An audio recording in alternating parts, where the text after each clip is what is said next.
Alright guys, so for this video, share ko sa inyo kung paano magpalit ng ignition coil. Ito, nabili ko nga pala to sa halagang 1,500 sa Auto Supply. Ayan, dito sa may Antipolo kay Freddy.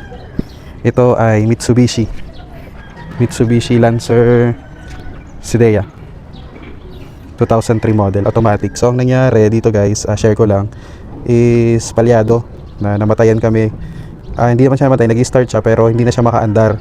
Pagka ilalagay mo sa drive, kasi automatic, ilalagay mo sa drive, mamatay na yung makina. So yun, palyado, nanginginig, mababa yung minor. Kaya yun, so ang ginawa, ang tinesting namin dito is yan, itong ignition coil. Tinry, pwedeng testing muna. Ang gagawin is pag umaandar, basta nag-start yung sasakyan, try nyo hugutin to, itong socket dito. Yan, parang ganyan, hugot na. Pag yan di nag-react, pagka walang nangyari sa takbo, mapalyado pa rin, try nyong pagbaliktarin or try nyong hugutin yung nakalagay dito. Parang ganito yan. Try natin ito, sample.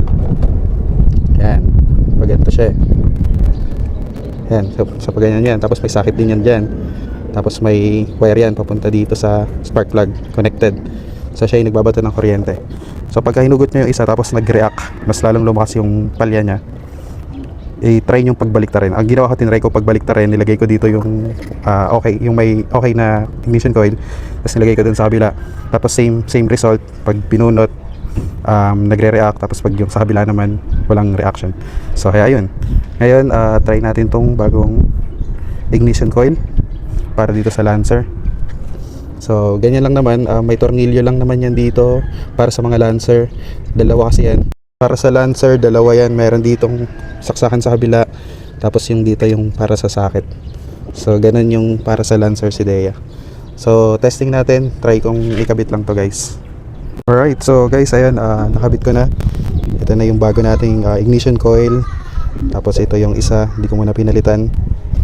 So dalawa lang namang tornilyo yan, ito lang. Sa dalawa tornilyo, kabila. Tapos ito socket, tsaka yung papuntang spark plug. Ayan, alright, so tara, testing natin. Alright guys, so ito, na-start ko na yung sakyan. Ayan, tumining na siya, hindi na bumababa yung minor.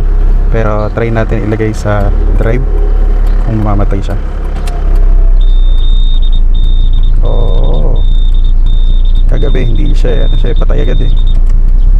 So stable na. So ignition coil nga guys yung sira. Ayan o, hindi na siya mag-aralgal. Kahapon, nung hindi pa napapalitan, garalgal na agad to eh. Talagang palyado na, mamamatay na yung makina. Pero ngayon okay na siya. Ayan, so yun, ignition coil yung sira. So pag na-encounter nyo yung gano'n na palyado, check nyo na agad yung ignition coil. Ulit, again, 1.5 yung bili ko doon. Replacement siya, Japan made. So yun lang, thank you guys for watching. Bye, God bless.